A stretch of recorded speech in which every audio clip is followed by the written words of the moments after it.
Salut Oli, merci de nous avoir adressé une question à la gang de questions auto via notre chaîne YouTube. Ta question était Lexus RC 350 All-Wheel Drive F-Sport versus la Mercedes CLA AMG. Laquelle tu prendrais?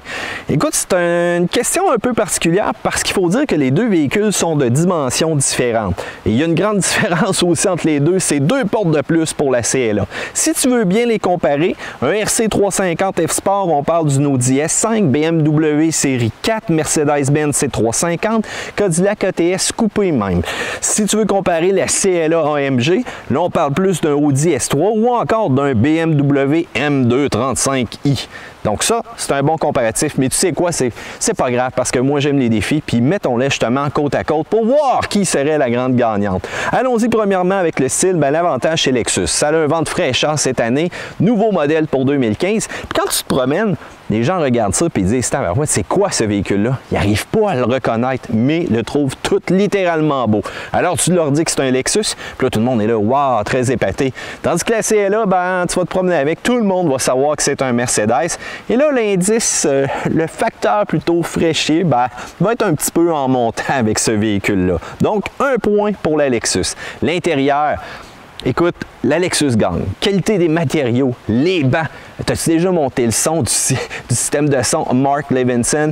17 haut-parleurs, c'est comme si tu avais le Dagobert littéralement dans ta chambre, puis tu étais prêt à faire un party. Sérieusement, c'est de la...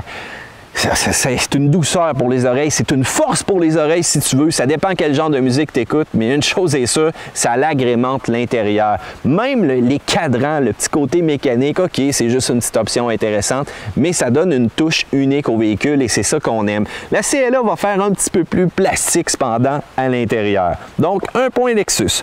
Moteur sur chiffre, là, c'est sûr, la Mercedes l'emporte avec 355 chevaux, 332 livres de couple. C'est toute cette puissance-là générée dans un moteur 2 litres turbo compressé, c'est assez phénoménal. C'est sûr que si tu le compares à la RC 350, là, mis à part la sonorité de ce V6 3.5-là, c'est sûr qu'on ne peut pas rivaliser avec des accélérations aussi foudroyantes du côté de la CLA. La transmission, donc 7 vitesses pour la CLA, 6 vitesses pour la Lexus. Oups, qu'est-ce qu'on a fait? Du côté du modèle traction intégrale, on ne peut pas avoir accès à la 8 vitesses. C'est réservé au modèle propulsion. Donc on vient de donner 2 points côté moteur et transmission pour la CLA. Allons-y avec le prix maintenant. La CLA, elle, c'est 50 600 $ et il va falloir dépenser 60 000 $ environ pour la RC 350. 1 point pour la CLA. La CLA est aussi beaucoup plus féroce dans son comportement. Donc, en partant, si tu recherches des palpitations ou encore un mode sportif, c'est sûr que c'est vers celle-ci que tu devrais pencher. 250 km/h de vitesse maximale. Sa traction intégrale aussi a fait un travail extrêmement efficace. La minute que tu diriges le véhicule en conditions hivernales et que tu appuies sur l'accélérateur, c'est vers là qu'il s'en va. Tandis que celle-ci, écoute, juste une petite donne importante, la CLA pèse 3500 livres, un poids bien entendu à vide. Pour le poids brut présentement du véhicule qu'on a là, c'est 4828 livres. Donc ça fait toute une différence. Embarque uniquement 3 de tes gros amis dans ton véhicule, puis tu vas voir que le comportement change. Mais c'est la même chose aussi si tu viens pour comparer les deux véhicules.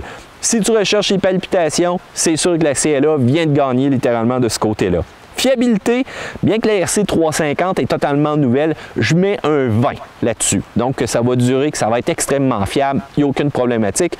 Tu me reparleras si jamais tu penses que tu devrais gagner ces 20 $-là, mais j'y tiens fermement, puis on s'en reparlera littéralement dans 3 ans. Mercedes, malheureusement, lorsqu'on regarde les papiers, lorsqu'on regarde les rapports, ça ne fait pas nécessairement l'avis unanime côté fiabilité, surtout pas à long terme. Mis à part des freins, de l'huile puis du gaz dans ce véhicule-là, tu n'auras pas de problème, j'en suis sûr.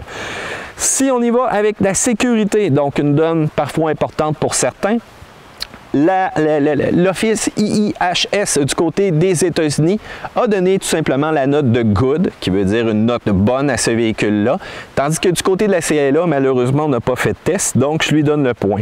En conclusion, c'est quand même un choix différent entre la RC 350 et la CLA AMG, parce qu'il faut dire que c'est deux véhicules qui sont quand même très plaisants à conduire. Si tu préfères un petit peu plus le look, garde-toi, vas-y avec la RC 350. Si jamais tu recherches vraiment la performance brute, ben là, je te conseille la CLA. Mais pour ma part, ça va être la RC 350. J'aime l'effet de nouveau, j'aime la fiabilité, surtout lorsque j'achète un véhicule, je vais avoir la paix à long terme. Puis ça, c'est une donne qui joue beaucoup dans mon livre à moi. Oli, merci beaucoup pour ta question. Si jamais tu en as d'autres, n'hésite pas à nous écrire. Question auto, on est là pour ça, répondre à vos questions.